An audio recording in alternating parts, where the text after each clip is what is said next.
1:30 a.m., a tranquil Tennessee dwelling. I negligently left the bedroom door unlocked from the hallway. The faintest squeak echoed. I spun around, and there stood Philip, my granddaughter's beau. Bare-chested, eyes wide open, mouth agape. His stare seemed to be devouring me inch by inch. Paralyzed, I anticipated him to retreat. Instead, he persisted in his gaze, not with shock but with longing. The sensation was palpable, like a furnace warming the air. I had the chance to shield myself or shout, but I did neither. Instead, I stood defenseless, gasping for breath, my heart pounding frenetically as if attempting to break free from its confines. That night, something within him ignited. And within me, a feeling I'd concealed for years, resurfaced. The events following that moment have haunted and exhilarated me since then. However, the reality? The awakening had started long before the door even squeaked open. I'd like to express my sincere gratitude to all of you tuning in at this moment. To my subscribers, you are the lifeblood of this channel. Your support, your comments, your participation. These are the rhythm that keeps this space alive. For those who are new or returning without subscription, I eagerly anticipate your click on the subscribe button. It is the energy that motivates me to share my raw, personal narratives with you. Please don't forget to like, comment, and share your thoughts below. Now let's go back in time. The real story starts with who we were before things went too far. I am Rhonda, aged 63, a retired school librarian living alone in a modest two-bedroom house on the outskirts of Nashville, Tennessee. My husband passed away 9 years ago. Since then, silence has been my constant companion until my granddaughter, Lily, moved in. Lily is 21 and a college junior, brimming with dreams. She relocated last spring due to escalating rent costs near the campus. The house felt lively once more with her presence. Then emerged Philip, her boyfriend.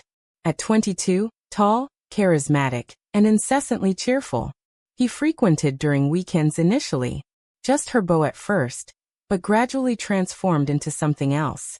It began with fleeting glances, lingering ones next, then comments, compliments, jokes that seemed too intimate.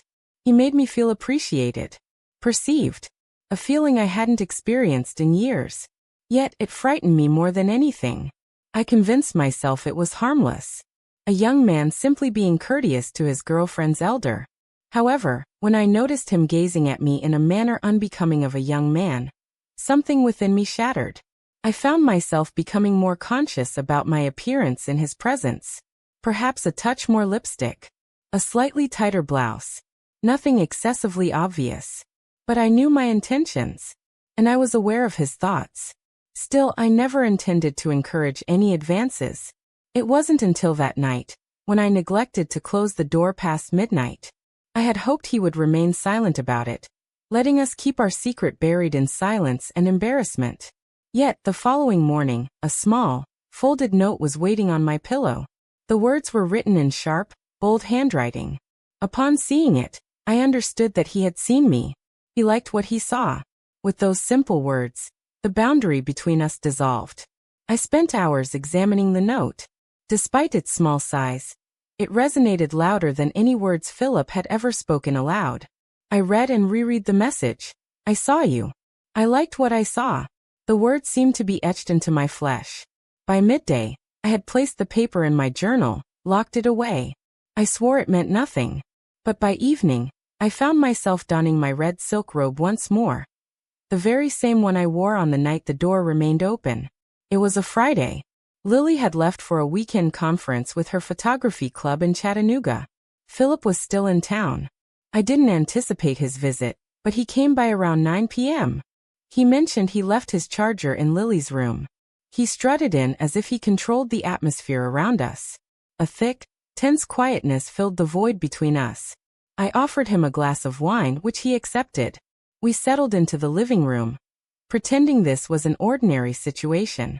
He observed me drink, while I watched his breaths. My hand quivered slightly as I set down my glass. "Did you read my note?" he inquired, fixated on my eyes. I struggled to find words.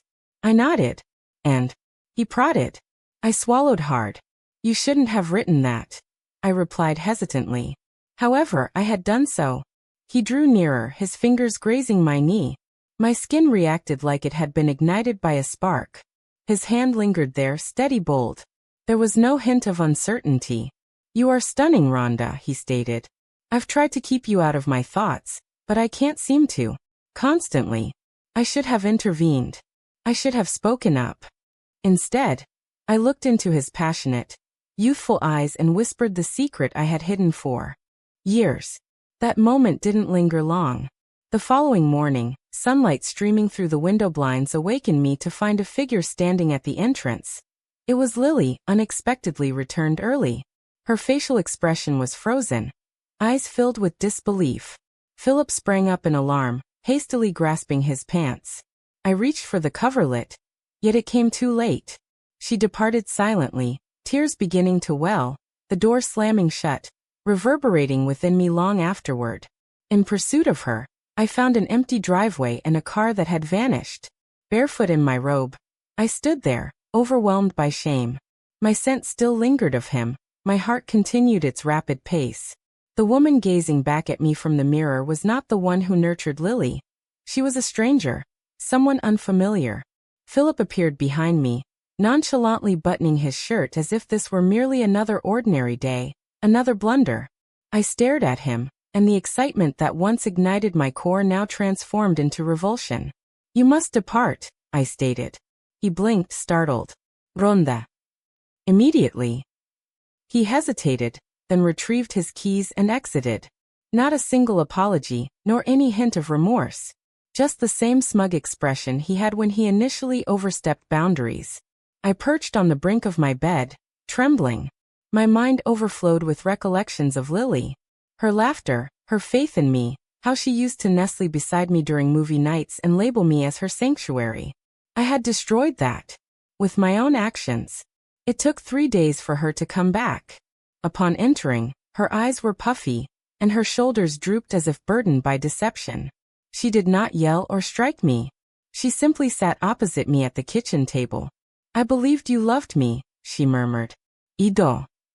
I responded softly. "I always will." But why him?